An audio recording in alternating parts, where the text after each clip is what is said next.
Bonjour à toutes et à tous, je vous souhaite la bienvenue à cet atelier alphanumérique, téléchargement et gestion des applications.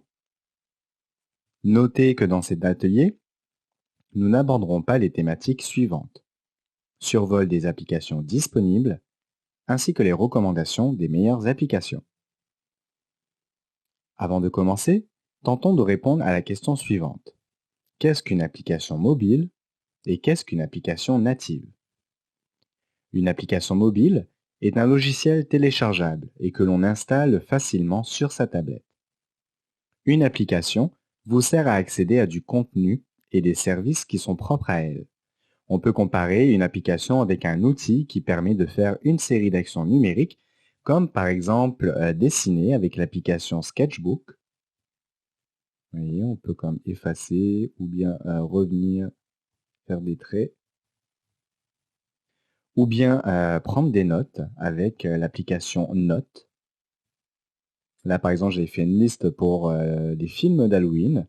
Ou on peut également écouter de la musique avec, par exemple, l'application Spotify. Ou bien tout simplement avec l'application Apple Music d'Apple. Vous avez de la misère, par exemple, à faire vos comptes et à savoir qui a acheté quoi et avec quel argent. Eh bien, il existe une application pour ça. En fait, il existe une application pour quasiment toutes sortes de choses. Alors, le téléchargement d'une application sur l'iPad se fait en suivant deux options. Sur sa tablette, par le biais d'une connexion Internet et de l'App Store, ou bien sur son ordinateur en branchant son iPad à celui-ci. Ici, nous nous concentrerons principalement sur le téléchargement par le biais d'une connexion Internet. Alors, les applications se regroupent en trois types différents. Les applications natives, les applications hybrides et les applications web. Les applications natives, ce sont en fait l'ensemble des applications que l'on télécharge au quotidien. Donc, en clair, les applications natives, ce sont les applications qu'on télécharge qui sont conçues spécifiquement pour un système d'exploitation.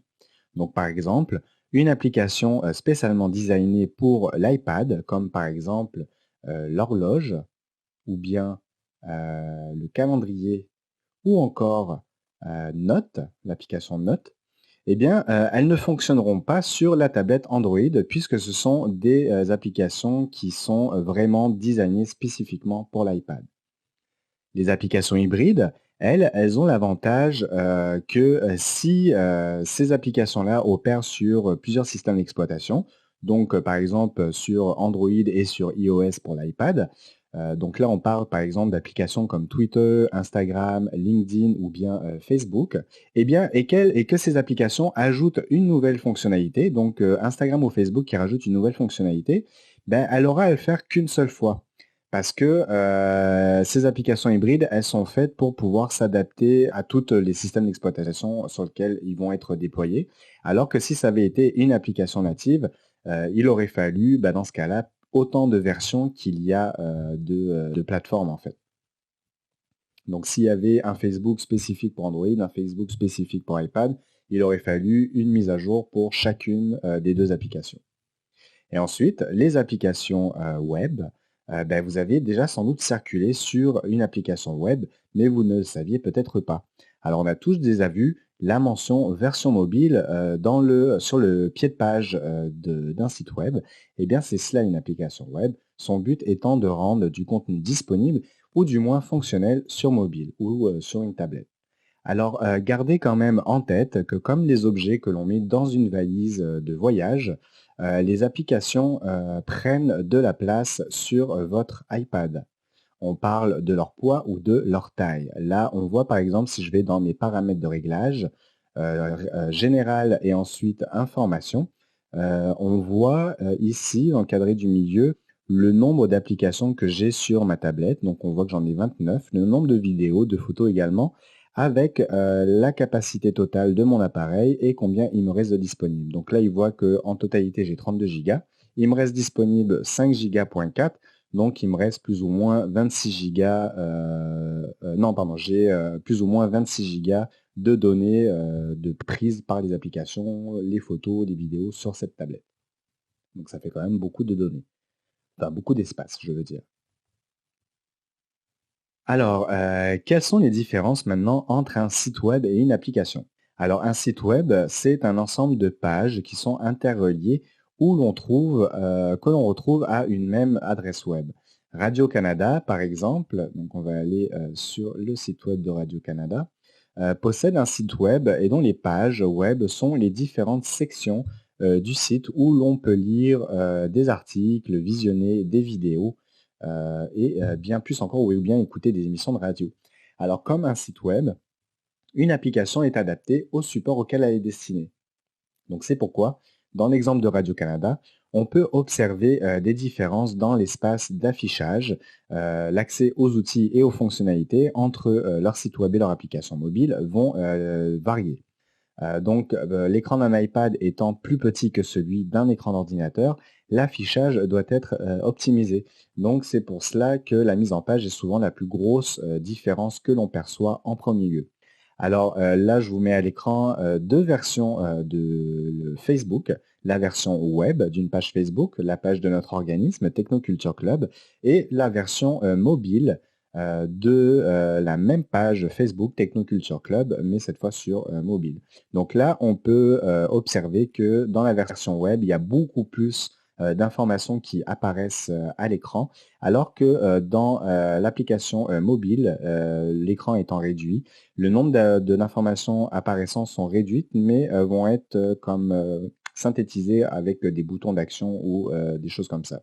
Alors maintenant qu'on a revu un petit peu c'est quoi une application et tout ça, on va voir comment trouver le magasin des applications. Alors sur l'iPad, qui est un produit de la compagnie Apple, le magasin des applications se nomme l'App Store. Sur les appareils Android qui appartiennent à la compagnie Google, on appelle le magasin des applications le Play Store. Alors dans cette partie de l'atelier, nous n'aborderons que l'App Store. Le second sera traité dans l'autre partie de l'activité. Donc, tout d'abord, rendez-vous sur la page d'accueil de votre iPad. Donc, moi, j'étais sur Radio-Canada. En appuyant sur le bouton d'accueil. Donc ça va me faire revenir à la page d'accueil. Et là, une fois que vous avez fait ça, repérez un icône représentant la lettre A en majuscule et sur un fond bleu ciel. Donc là, on voit qu'il est en bas à gauche sur la dernière rangée de mes applications.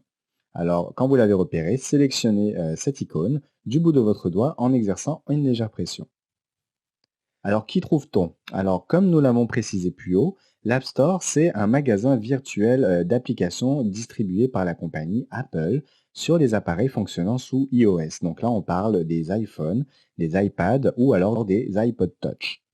Depuis l'App Store, vous pouvez télécharger des applications qui sont soit gratuites ou bien payantes. Alors, dans cet App Store, on trouve plusieurs sections, notamment tout en bas, la ligne en bas de votre écran, ça va être les 5 sections que vous allez trouver sur l'App Store. Donc la section aujourd'hui, à chaque fois que vous serez dans une section, elle sera surlignée en bleu. Dans la section aujourd'hui, en fait, c'est la page d'accueil de l'App Store. On vous y présente le top des applications de la semaine, ainsi que différentes propositions de contenu basées sur vos anciens téléchargements. Dans la section suivante à droite, Jeux, vous allez trouver une multitude de jeux adaptés pour la tablette. Vous y trouverez une sélection de jeux populaires auprès des utilisateurs, ainsi que les dernières mises à jour de jeux disponibles. Dans la section App, ici vous trouverez toutes les autres applications disponibles sur l'iPad, avec notamment une section spéciale trousse de départ, qu'on voit juste en haut, trousse de départ pour l'iPad, ainsi qu'une liste d'applications populaires. Dans la section arcade, en fait, Apple Arcade offre depuis pas longtemps un service de jeu par abonnement fonctionnant sur tous les produits iOS. Alors le principe consiste à un abonnement mensuel qui vous permet de jouer en fait à volonté à tous les titres qui sont disponibles dans cette arcade, c'est-à-dire des jeux sans publicité, ni suivi publicitaire, ni achat supplémentaire. Et enfin, dans la section rechercher, elle va vous permettre de trouver facilement l'application désirée par association de mots-clés, un peu comme pour une recherche sur Google par exemple. Alors afin de bénéficier des avantages de l'App Store, vous devez utiliser un identifiant Apple pour vous connecter. Alors si vous en possédez déjà un, Deux façons s'offrent à vous pour vous connecter avec votre identifiant Apple. Alors, puisqu'on est déjà dans l'App Store, on va, dans notre démonstration, on va commencer par expliquer comment se connecter depuis l'App Store. Donc, dans le coin supérieur droit de votre écran, vous voyez un icône, un cercle bleu avec un bonhomme à l'intérieur. Sélectionnez-le avec le bout de votre doigt. On va vous demander de rentrer votre identifiant Apple ainsi que votre mot de passe. Donc, votre identifiant Apple, c'est votre adresse courriel. Je précise tout de suite que pour ceux qui n'ont pas d'identifiant Apple, qui n'ont pas d'adresse courriel, vous pouvez le créer directement avec Apple en cherchant à vous connecter, puisque vous voyez à l'écran, vous avez la possibilité, juste en dessous de mot de passe et se connecter, créer un identifiant Apple écrit en bleu. Donc, on fait les démarches dans une autre vidéo qui vous a été envoyée en même temps que la fiche résumée de cet atelier. Donc, merci de vous y référer pour ceux qui souhaiteraient créer un nouvel identifiant Apple. Pour ceux qui l'ont déjà, alors voici comment se connecter. Je rentre mon adresse courriel, donc ici alpha1 à commercial technoculture.club, mon mot de passe,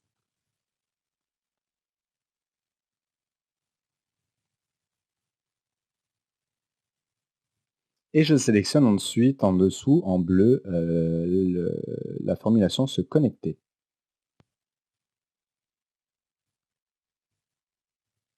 Là, on m'envoie un numéro d'identification à deux facteurs. Ça, c'est pour une double sécurité, c'est si c'est activé dans votre tablette.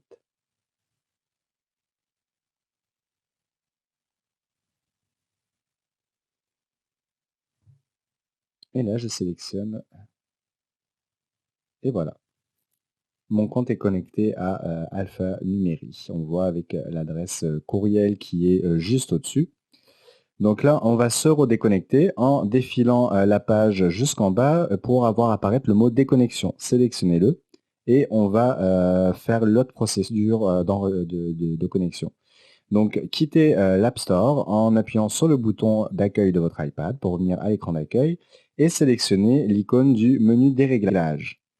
Dans le menu des réglages, tout en haut, en dessous de la barre de recherche, vous avez la mention Connectez-vous. Sélectionnez-le avec le bout de votre doigt. On va vous demander d'entrer votre identifiant Apple. Et pareil, en dessous, vous avez la mention Pas d'identifiant ou identifiant oublié. Vous pouvez cliquer dessus pour suivre les étapes et créer un identifiant. Alors, je rentre mon adresse courriel, alpha1 à commercial technoculture.club. Ensuite, je sélectionne dans le coin supérieur droit le mot suivant avec le bout de mon doigt. Je rentre mon mot de passe et je sélectionne à nouveau dans le coin supérieur droit le mot suivant avec mon doigt. Là, on me demande de rentrer le code. Donc, je demande, comme je ne l'ai pas encore reçu, je demande à me l'envoyer par numéro de téléphone.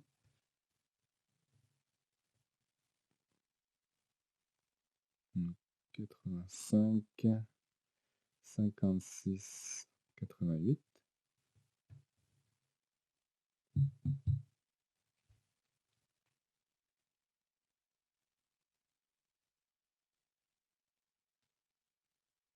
Alors des fois, ça peut prendre quelques minutes.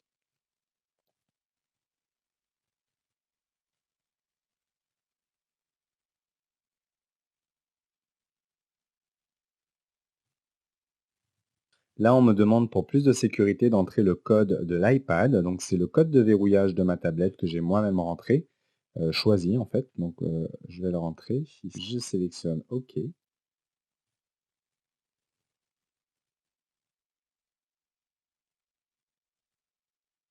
Là encore, ça peut prendre quelques minutes. Et on me demande enfin si je veux fusionner avec iCloud. Donc là, je sélectionne fusionner. Et ça va, le fait de fusionner, ça va connecter directement mon compte iCloud et mon compte App Store. Alors que si j'avais choisi de ne pas fusionner, juste mon compte iCloud aurait été connecté, mais l'App Store ne serait pas connecté. Donc là, pour vérifier que je suis bien connecté, je descends dans le menu de gauche, je sélectionne iTunes et App Store et je vois bien que mes identifiants sont utilisés pour être connectés. Et cela me permet maintenant de télécharger une application.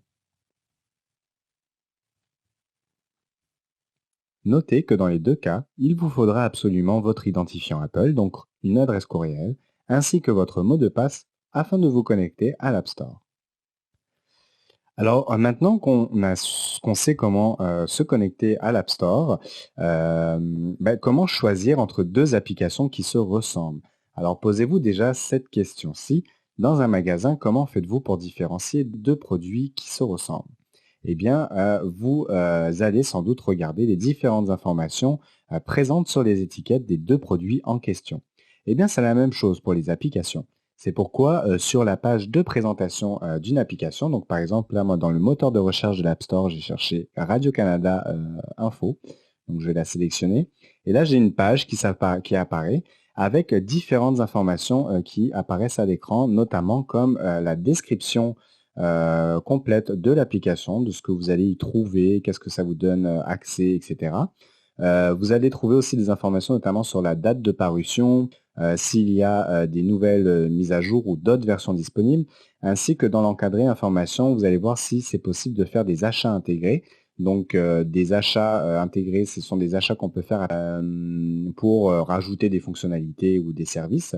Et on va pouvoir voir aussi la taille de l'application. Là, on voit qu'elle pèse 124,8 MO. On va également avoir tout en haut de la page un bouton pour effectuer l'achat ou le téléchargement de l'application. Donc ça équivaut au bouton bleu à droite du logo de Radio-Canada, Obtenir.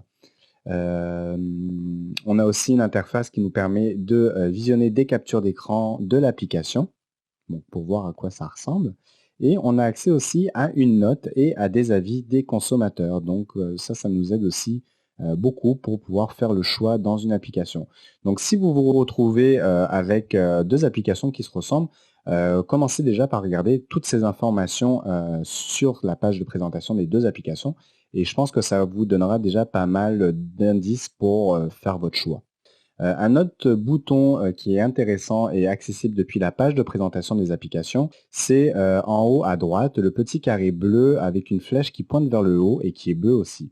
Alors quand on la sélectionne, ça nous offre des possibilités de partage. Donc on peut par exemple recommander l'application en question, soit par email, ou bien l'offrir à un proche ou à un ami dans le cas d'une application payante. Et ça, c'est une option qui s'ajoutera en plus dans la liste du bas.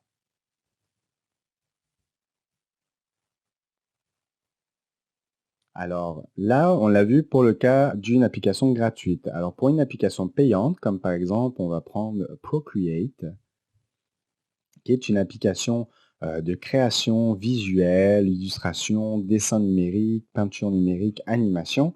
On voit que son prix est affiché à la place où c'est marqué obtenir pour une application gratuite. Mais ça a exactement la même fonction, sauf qu'en sélectionnant le prix affiché, donc 13,99, le même chargement se fait et là on me demande si je veux bel et bien acheter cette application. Et bien sûr, pour pouvoir acheter, il faut déjà au préalable, ou même pas nécessairement, on vous le demandera à l'achat, de remplir vos données de facturation. On va le voir juste après comment s'occuper de ça. Alors tout à l'heure, on va descendre un petit peu sur cette page et voir dans l'encadré information, la mention achat intégré. Alors la mention achat intégré, elle signifie que si vous le voulez, comme on l'a dit tout à l'heure, vous pouvez ajouter des options payantes après le téléchargement de votre application, mais bien sûr, ce n'est pas obligatoire. Donc par exemple, dans une application gratuite comme YouTube, les options d'achat intégré, ça va correspondre à la location de films ou de musique ou la location de documentaires ou de contenus médiatiques comme ça. Alors pour supprimer une application, il faut faire une sélection longue avec votre doigt sur l'application que vous souhaitez supprimer. Donc là, moi, par exemple, je vais faire une sélection longue sur l'application DU Recorder, parce que j'en ai pas besoin finalement. Et là, en faisant ma sélection longue, donc je rappelle, la sélection longue, c'est quand je prends mon doigt et que je reste appuyé plus d'une seconde sur l'icône de l'application, j'ai un sous-menu qui va apparaître et qui va me proposer trois options. Soit de modifier l'écran d'accueil, donc ça va me permettre de bouger l'application, de la ranger, de la mettre dans un dossier ou pas. Et là, je ne l'avais pas dans ce dossier-là, donc je peux la ressortir. Je vais avoir aussi la possibilité de partager l'application, donc à un ami ou à un proche, et bien sûr la possibilité de supprimer l'application. Donc pour supprimer, deux manières, soit directement je clique supprimer l'app dans les trois options qui m'apparaissent, ou sinon dans modifier l'écran d'accueil, hop, il y a une petite croix qui apparaît en haut à gauche, ben, je fais juste la sélectionner avec le bout de mon doigt, et je valide ensuite la suppression.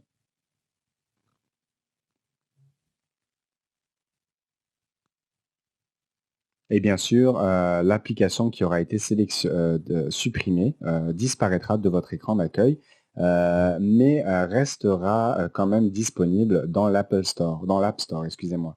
Donc notez bien que de supprimer une application de votre appareil ne va en aucun cas supprimer l'application de l'App Store. Elle restera toujours présente puisque elle ne se trouve pas, les applications sur l'App Store ne se trouvent pas sur votre appareil en tant que tel. Alors maintenant, on va voir comment gérer les applications et notamment comment réagir à une demande d'accès lors d'un téléchargement ou pendant l'utilisation d'une application. Parce qu'on l'a vu avec les petits exemples que j'ai fait tout à l'heure, à plusieurs moments, quand j'ai sélectionné une application que je voulais télécharger, on me demandait une autorisation. Alors pour illustrer la gestion de ces autorisations, on va faire ensemble toutes les étapes du téléchargement en passant par l'installation puis à la première utilisation de l'application. Alors ici, on va garder l'exemple avec l'application de Radio-Canada, puisque c'est quand même une application qui est très largement utilisée et que sans doute vous connaissez déjà un peu, ou du moins leur site internet. Alors tout d'abord, on va se rendre dans l'App Store et dans Rechercher, on va taper Radio-Canada. Sélectionnez la touche Entrée. Une liste de résultats apparaît, recherchez celui qui correspond à vos besoins. Là, on recherche Radio-Canada Info. Donc, je sélectionne Radio-Canada Info. Ensuite, à droite de l'icône de Radio-Canada, le bouton Obtenir en bleu, je le sélectionne du bout de mon doigt. Là, on voit que ça charge et il y a une petite fenêtre qui apparaît et qui me demande si je souhaite valider l'installation de l'application. Donc, si c'est une erreur, je peux bien sûr sélectionner en haut à droite de cette fenêtre le bouton Annuler. Et si bien sûr je veux vraiment cette application, sélectionner le bouton Installer. Là, on va vous demander votre mot de passe. Donc, entrez votre mot de passe. Et à nouveau, se connecter. Et voilà, l'application, on voit qu'elle est en train de charger. Et comme c'est la première fois que je télécharge, en fait que je connecte mon compte sur cet appareil et que je télécharge une application, par sécurité ou pour m'arranger plutôt, l'iPad me demande si j'exige le mot de passe, si je veux que l'App Store me demande mon mot de passe pour effectuer d'autres achats avec cet appareil. Alors, vous pouvez modifier ce réglage à tout moment dans iTunes ou bien l'App Store à partir du menu des réglages de votre iPad. Et donc là, vous pouvez soit exiger après 15 minutes, donc ce qui implique que si 15 minutes après, vous téléchargez une application, 5 minutes après, vous en téléchargez après une autre, et bien, il ne va pas vous demander votre mot de passe. Par contre, vous téléchargez une application, et 20 minutes après, vous téléchargez à nouveau une application, ben là, il va vous demander à nouveau votre mot de passe parce que vous aurez dépassé les 15 minutes. Et vous avez aussi l'option de toujours exiger. Donc, peu importe que ça fasse 30 secondes ou 20 minutes que vous venez de télécharger une application, par sécurité, il va vous demander tout le temps votre mot de passe. Donc, moi, je vais mettre toujours exiger. Et là, on va sur l'écran d'accueil et on voit que l'application, elle est sur un fond noir. Donc ça veut dire qu'elle est en cours de téléchargement. Puis elle va se remplir de couleurs au fur et à mesure jusqu'à ce qu'elle soit complètement colorée, donc téléchargée et utilisable sur mon appareil. Notez également que si c'est votre première utilisation de la tablette, donc votre premier téléchargement, votre tablette pourrait vous demander si vous voulez enregistrer votre mot de passe pour tous les prochains téléchargements d'articles gratuits, donc d'applications gratuites. Vous pouvez bien sûr accepter ou refuser et ce paramètre est en tout temps ajustable depuis le menu des paramètres. Et voilà, l'application est téléchargée. On la voit apparaître sur notre écran d'accueil en rouge RC Info. Pour y accéder, tout simplement, sélectionnez-la du bout de votre doigt, comme pour le menu des réglages ou l'App Store. L'application va s'ouvrir. Et voilà, vous avez accès à l'application Radio-Canada. Et on peut noter déjà qu'il y a vraiment une différence dans la présentation entre le site web et l'application. Alors, pour fonctionner, certaines applications mobiles ont besoin d'accéder à d'autres applications de votre téléphone ou de votre iPad. Par exemple, pour envoyer une photo à vos amis, une application de messagerie comme Messenger pour Facebook va vous demander l'accès à votre appareil photo. Autre exemple, une application comme Uber ou bien Uber Eats vous demandera d'autoriser l'accès à vos données de localisation, auquel cas il seront impossible de pouvoir livrer votre commande. Alors voici la procédure pour activer ou désactiver certains accès propres à l'application que vous utilisez. Alors tout d'abord, rendez-vous au menu des réglages. Là, on va quitter l'application Radio-Canada en appuyant sur le bouton d'accueil de notre iPad et revenir à l'écran où il y a le menu des réglages. Sélectionnez le menu des réglages. Et une fois que vous êtes dans le menu des réglages, il vous suffit de défiler vers le bas de la liste de gauche, là où se trouvent toutes les applications présentes sur votre tablette. Je ne sais pas si vous vous rappelez, mais on avait vu ces différents aspects dans les ateliers, les paramètres de l'iPad. Donc, une fois que vous êtes dans la section où vous avez toutes les applications présentes sur votre tablette, sélectionnez l'application que vous souhaiteriez modifier les autorisations d'accès. Donc, par exemple, ici, on va prendre Facebook. Donc là, je repère Facebook dans ma liste. Ici, je le sélectionne. Et à droite, ici, on voit que j'ai différentes options qui se sont affichées. Donc, une fois que vous avez sélectionné l'application Facebook, un sous-menu s'ouvre à droite de votre écran. Il vous donne la possibilité de gérer les autorisations d'accès de Facebook. Alors bien sûr, les options peuvent varier en fonction de l'application choisie. Par exemple, l'application Radio-Canada ne nécessite pas les mêmes autorisations que pour Facebook. Facebook, on voit qu'il demande mon autorisation d'emplacement et mes photos. Et si on regarde Radio-Canada, on voit qu'il n'y a pas du tout ces informations-là qui apparaissent. Donc depuis ce menu à droite, vous pouvez aussi désactiver toutes les notifications d'une application en particulier. Alors pour ce faire, sélectionnez l'application voulue. Donc on retourne dans Facebook. Donc déjà, on va comme interdire l'accès à mes photos. Donc sélectionnez photos et ensuite jamais. Et pour couper les notifications, sélectionnez notifications. Et vous pouvez comme cocher ou décocher, autoriser les notifications. Puis là, on voit que quand c'est coché, donc les notifications actives, on a différentes possibilités de réglage. Et une fois qu'on désactive les notifications, eh bien, ces possibilités de réglage disparaissent. Alors notez que vous pouvez également accéder à la section notifications dans le menu déroulant de gauche du menu des réglages, remonter tout en haut et repérer le mot notification, sélectionnez.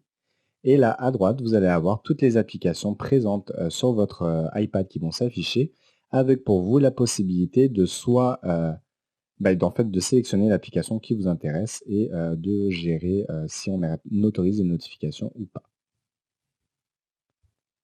Alors, en dernier point, nous allons voir comment modifier les informations de paiement ainsi que les adresses de livraison. Alors, comme nous l'avons vu précédemment, certaines des applications disponibles dans l'App Store sont payantes. Alors, pour y accéder, vous devez enregistrer vos données de facturation. Pour ce faire, deux chemins s'offrent à vous. Déjà, depuis l'App Store, donc comme pour un téléchargement standard, sélectionnez l'application payante qui vous intéresse. Donc là, pour illustrer, on va aller dans Recherche et reprendre l'exemple de l'application Procreate. Sélectionnez-la. Et là où c'est mentionné 13,99, sélectionnez avec le bout de votre doigt. Et avant de lancer le téléchargement de l'application, on vous demandera déjà de valider que vous voulez bien acheter, votre mot de passe. Et enfin, on vous demandera d'entrer vos données de facturation. Alors, ce ne sera pas long. Donc là, il y a la petite fenêtre qui apparaît. Données de facturation requises. Touchez Continuer pour vous connecter, puis fournissez vos données de facturation. Donc là, on va toucher Continue. Une autre fenêtre apparaît. Et ça nous laisse la possibilité d'entrer, c'est ça, nos différentes informations. Alors, notez qu'il y a un petit outil très pratique à côté du champ où on peut rentrer le numéro de carte. Vous avez la possibilité d'utiliser l'appareil photo en fait, de votre tablette pour photographier votre carte de crédit. Pour ce faire, sélectionnez le petit icône d'appareil photo bleu à droite dans le champ pour écrire votre numéro de carte. Et là, un nouvel écran va apparaître avec votre caméra active et vous pourrez comme mettre votre carte de crédit devant la caméra pour qu'elle enregistre les informations écrites. Après, c'est sûr, pour plus de sécurité et être sûr qu'il n'y ait pas d'erreur, c'est toujours mieux de revérifier après que les informations qui ont été photographiées ont bien été rentrées dans la fiche de facturation.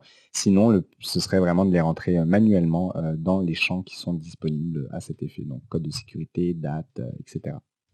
L'autre possibilité d'enregistrer ou de modifier les informations de facturation, ça va être directement par le menu des réglages.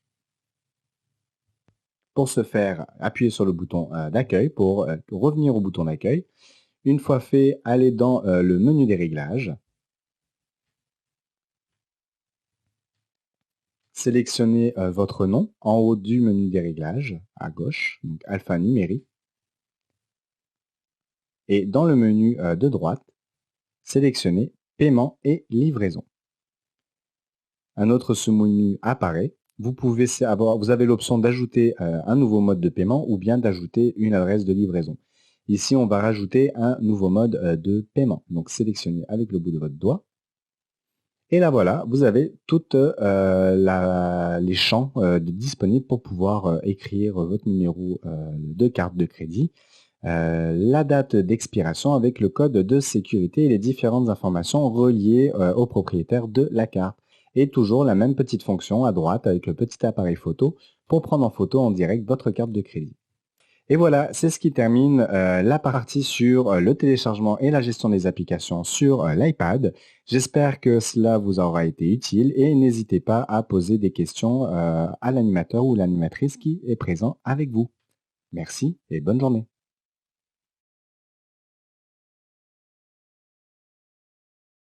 Nous allons maintenant aborder la seconde partie de cet atelier dédié à la tablette Android. Voici le plan de cette seconde partie qui suivra la même logique que pour la version iPad. Alors voici ce plan. Pour celles et ceux qui nous rejoindraient que maintenant, nous allons aborder les points suivants. Tout d'abord, en introduction, nous présenterons la définition d'une application. Qu'est-ce qu'une application? Qu'est-ce qu'une application web? Vous verrez, il y a comme une subtile différence entre les deux. Ensuite, nous verrons le Play Store ou Google Store, qui est l'endroit dans votre tablette où vous pouvez télécharger et acquérir de nouvelles applications. En troisième partie, nous verrons ensuite comment télécharger concrètement ces applications et comment les choisir parmi le vaste catalogue d'applications disponibles.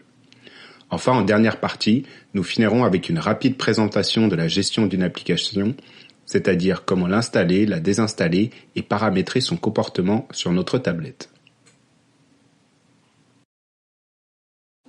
Alors, tout d'abord, qu'est-ce qu'une application ?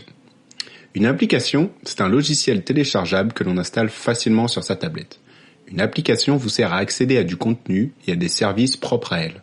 On peut comparer à une application avec un outil qui permet de faire une série d'actions numériques comme par exemple dessiner, prendre des notes ou bien écouter de la musique. Vous êtes en groupe et vous avez par exemple de la misère à faire vos comptes et à savoir qui a acheté quoi avec quel argent, il existe une application pour cela. Donc on va voir que le téléchargement d'une application sur Android se fait par le biais d'une connexion Internet. Les applications mobiles se regroupent en 3 différents types.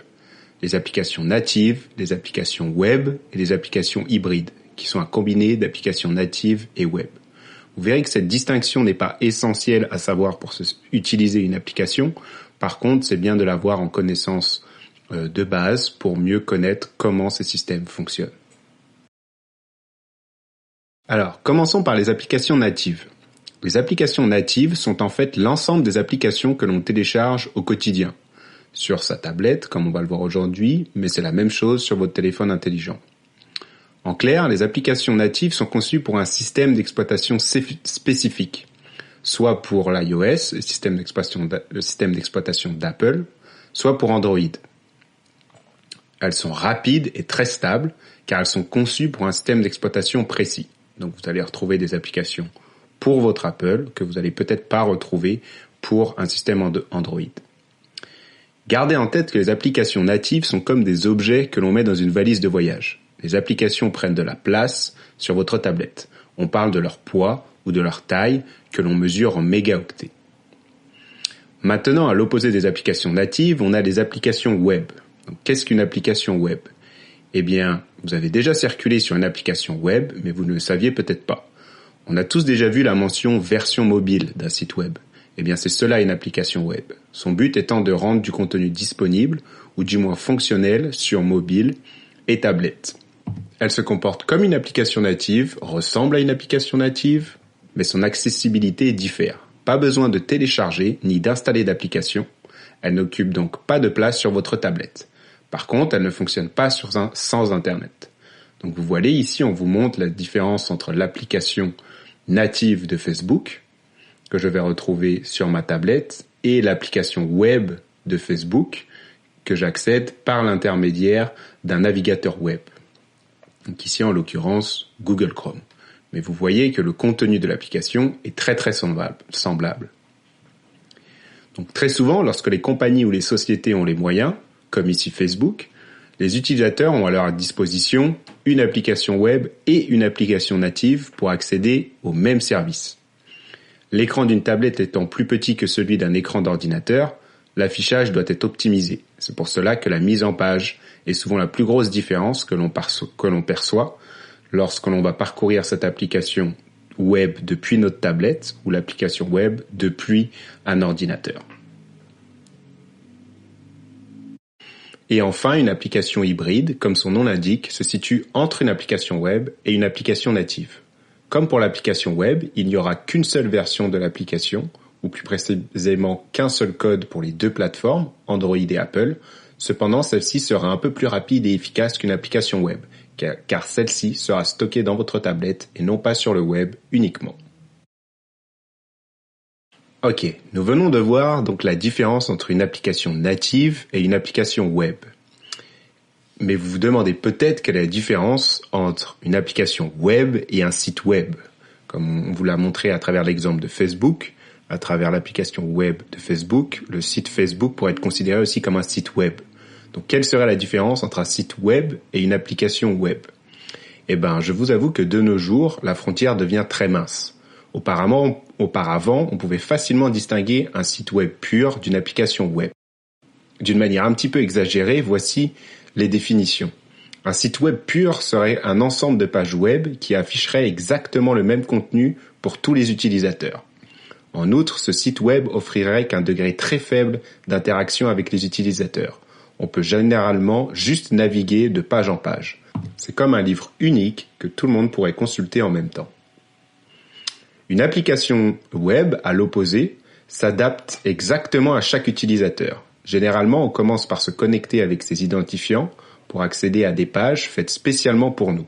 Par exemple, ce qui s'affiche sur le site de Facebook ou Netflix, pour moi, serait différent de ce qui s'affiche pour les autres.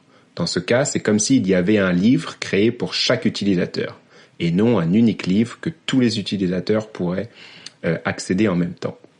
Donc de nos jours, de nombreux sites web deviennent peu à peu des applications web ou sont à cheval entre les deux. Le site web de Radio-Canada, par exemple, est un site web dont les pages web sont les différentes actions du site sont les différentes sections du site, où l'on peut lire des articles, visionner des vidéos, écouter des émissions de radio, etc. Donc à première vue, on a comme l'impression que tout le monde voit le même site lorsque l'on rejoint le site de Radio-Canada.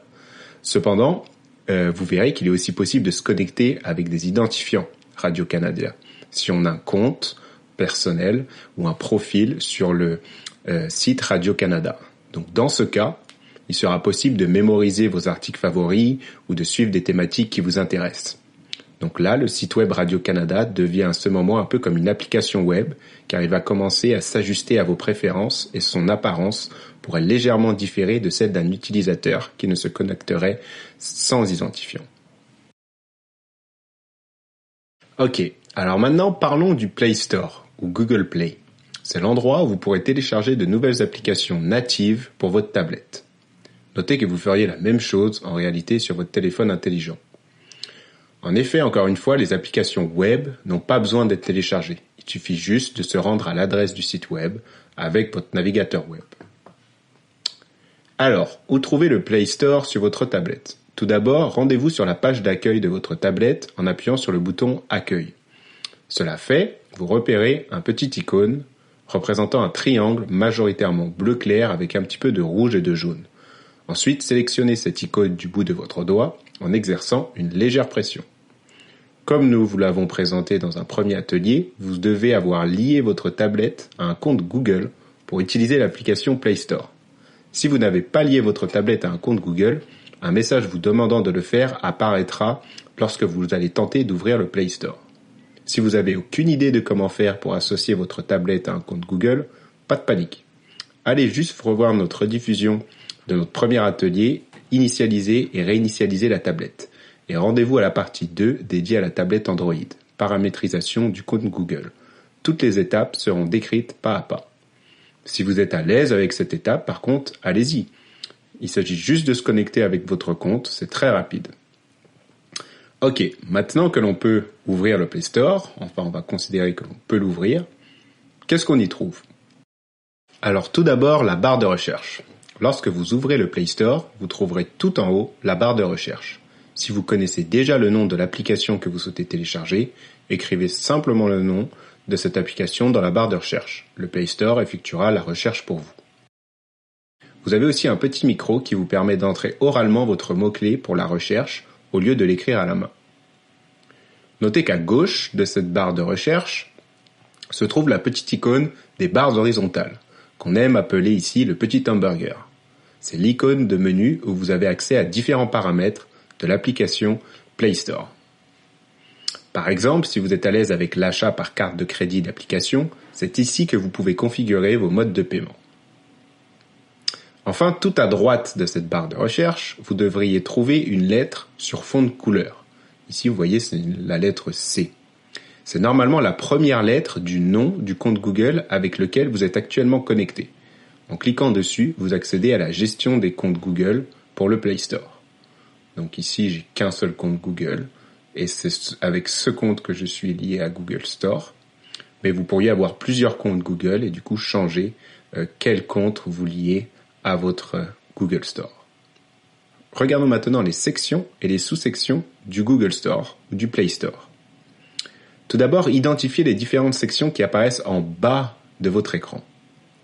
Donc ces sections s'intitulent ici « Jeux »,« Applis »,« Films » et « Livres ». Donc, comme son nom les indique, pas de surprise, dans la section « Jeux », vous trouverez une multitude de jeux payants et gratuits adaptés pour votre tablette. Vous y trouverez une sélection de jeux populaires auprès des utilisateurs, ainsi que les dernières mises à jour de ces jeux. Dans la section Applis, vous trouverez ces applications que l'on cherche actuellement, et ces applications natives disponibles pour la tablette. Et aussi, ces applications peuvent être payantes ou gratuites. C'est cette partie qui nous intéresse le plus dans l'atelier d'aujourd'hui. Mais sachez que vous avez aussi accès à une section films. Donc dans la section films, vous trouverez des films que vous pouvez télécharger sur votre tablette. Et attention, dans ce cas-là, la majorité de l'offre disponible est payante. Et enfin, vous pouvez avoir aussi accès à des livres numériques qui sont eux aussi pour la majeure partie payants. Donc ensuite, dans ces sections, donc jeux, applis, films et livres, pour chacune de ces sections, vous avez des sous-sections qui sont, elles, cliquables dans la partie autre de l'écran. Donc ici, Si l'on va dans la section Appli, les sous-sections associées à cette section sont Pour vous, Palmarès, Applications professionnelles, etc. Vous voyez, ce sont les mots qui sont écrits dans la partie haute de votre écran. Dans la section Pour vous, par exemple, vous trouverez ce que suggère le Play Store pour vous à partir de la liste de vos téléchargements précédents. Donc c'est comme une suggestion personnalisée. Par exemple, si vous téléchargez souvent des applications de jeux fléchés, Google Play proposera sûrement beaucoup de jeux avec les mots dans cette sous-section. Dans la section Palmarès, la sous-section Palmarès, vous trouverez des applications les plus téléchargées par les utilisateurs. En gros, ce sont les applications que les utilisateurs aiment, et plus les applications sont aimées, plus elles vont ressortir dans cette sous-section Palmarès. Notez que vous pouvez trouver aussi des sous-sections à l'intérieur de ces sous-sections. Pas de panique, rien de bien compliqué, c'est juste ce fameux principe de ramification en branches que l'on retrouve très souvent dans le monde du numérique et dont on vous a parlé plusieurs fois au cours de ces ateliers. Alors, comment choisir maintenant entre deux applications qui se ressemblent parmi ce vaste catalogue d'applications disponibles dans le Play Store? Posez-vous déjà cette question. Dans un magasin, comment faites-vous d'habitude pour différencier deux produits qui se ressemblent? Vous allez sans doute regarder les différentes informations présentes sur les étiquettes, ou demander avis au vendeur, ou des choses comme ça. C'est exactement la même logique que vous allez faire ici pour choisir vos applications. C'est pourquoi sur la page de présentation d'une application, on y trouvera les informations suivantes. Tout d'abord, si l'application est payante. Donc on verra que le prix sera affiché. Si l'application est gratuite, vous verrez directement le bouton vert « Installer ». Ensuite, pour choisir vos applications, vous pouvez aussi trouver les avis des utilisateurs et des utilisatrices qui ont essayé cette application et la note que ils ou elles lui ont attribuée sur une note allant de 0 à 5. 5 étant une application excellente. Ensuite, en cliquant sur la flèche à côté du texte à propos de l'appli et en allant tout en bas du menu déroulant, vous allez pouvoir voir la taille ou le poids de l'appli, c'est-à-dire combien de place prendra l'appli dans votre tablette. Si vous avez si vous avez une tablette avec beaucoup de mémoire, vous allez peut-être pas être limité par le nombre d'applications, mais si votre espace commence à être limité sur votre tablette, vous allez peut-être vouloir considérer uniquement des applications très légères ou qui prennent très peu de place sur votre tablette.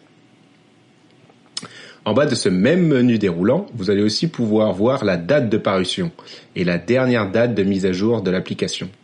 Donc considérez qu'une date de mise à jour ancienne suggère une application peu stable qui pourrait peut-être mal fonctionner sur votre tablette. Ce n'est pas une règle générale, mais à l'opposé, une application avec une date de mise à jour très récente aura beaucoup plus de chances de bien fonctionner sur votre tablette. Aussi, je vous avoue que pour choisir une application, en réalité, il m'arrive de ne même pas parcourir le Play Store. Je vais simplement directement sur Google et je recherche la meilleure application de cuisine 2020, par exemple, si je cherche une application de cuisine. Donc je vais sur Google et je tape dans Google « Meilleure application cuisine 2020 ». Et je lis les quelques articles qui décrivent les applications disponibles. Lorsque j'ai fait mon choix, je retourne dans le Play Store et je recherche directement le nom de cette application dans la barre de recherche. Et ensuite, je la télécharge.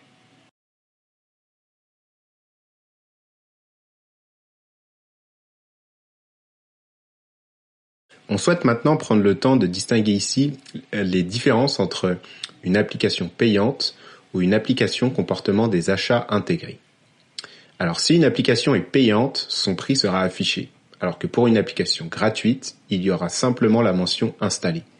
Mais attention aux petits pièges, qui, je vous avoue, ne finissent pas de m'énerver. Il n'est pas rare de voir des applications qui sont soi-disant gratuites, que l'on peut télécharger sans payer, mais lorsqu'on les ouvre, la moitié des fonctionnalités sont indisponibles. Il nous est ensuite demandé de souscrire un abonnement payant pour bénéficier de l'intégralité de l'application. Donc aussi, à côté de cela, il y a certaines applications qui fonctionnent avec le principe d'achat intégré. C'est-à-dire que l'application en elle-même est gratuite, mais certains de ses contenus sont payants. Parfois tous, parfois seulement quelques-uns. Souvent, les applications de films ou de livres numériques fonctionnent de cette façon.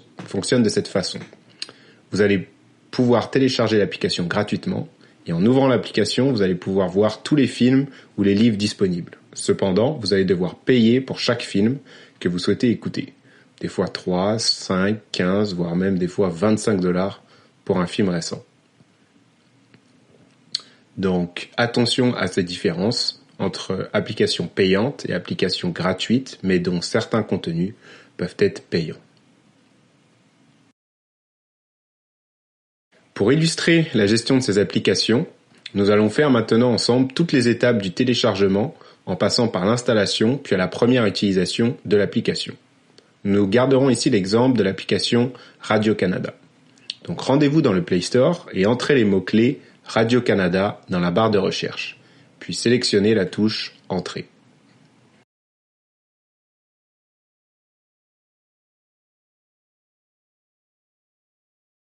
Vous verrez afficher plusieurs applications qui contiennent les mots Radio ou Canada. Cliquez sur le résultat de recherche qui correspond à l'application Radio-Canada Info. La page de présentation de l'application va s'ouvrir. Prenez l'habitude et le temps de lire les informations qui s'affichent sur la page de présentation.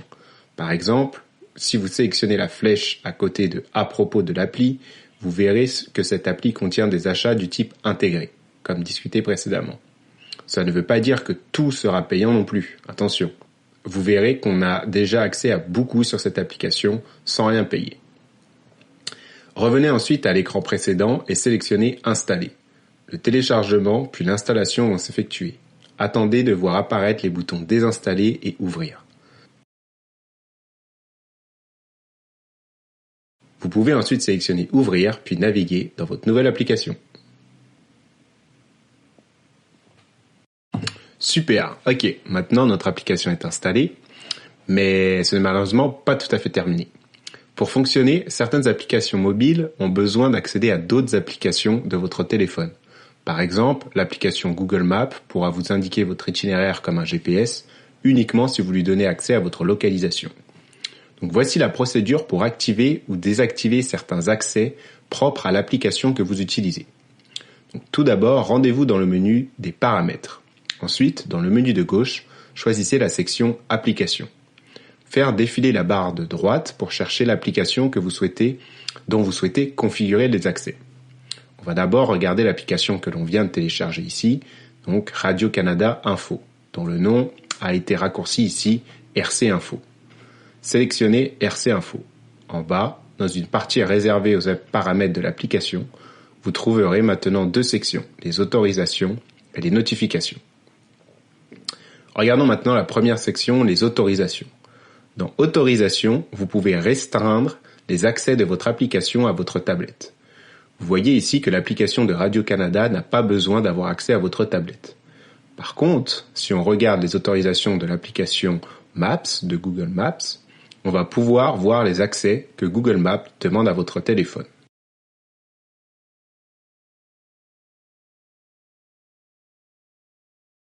Donc vous voyez ici, il y en a beaucoup plus. Ici, le chemin que je viens de vous montrer pour accéder à vos autorisations est le chemin comme générique pour accéder aux autorisations. Donc il fonctionne pour toutes les applications d'une manière générale et vous pouvez choisir d'y aller quand vous voulez.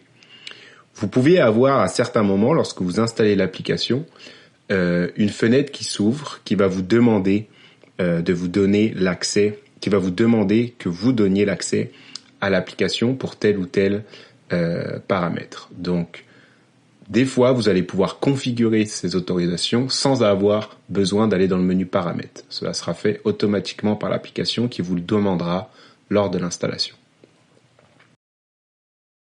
Le deuxième aspect que vous pouvez configurer de votre tablette concerne les notifications. Donc, allez maintenant dans une section notifications et vous pourrez paramétrer comment l'application peut vous solliciter. En effet, une notification, c'est un message que l'application peut vous envoyer. D'habitude, c'est vous qui choisissez de vous rendre dans l'application quand vous l'avez décidé. Cependant, si vous autorisez les notifications, vous pouvez laisser l'application vous alerter à chaque fois qu'un événement intéressant survient dans l'application. Par exemple, imaginez que vous avez une application nouvelle, comme Radio-Canada.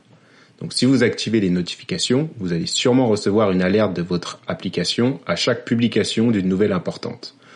Imaginez que vous regardez un film sur votre tablette, Un message pourrait apparaître à votre écran pendant votre film pour vous suggérer une nouvelle intéressante.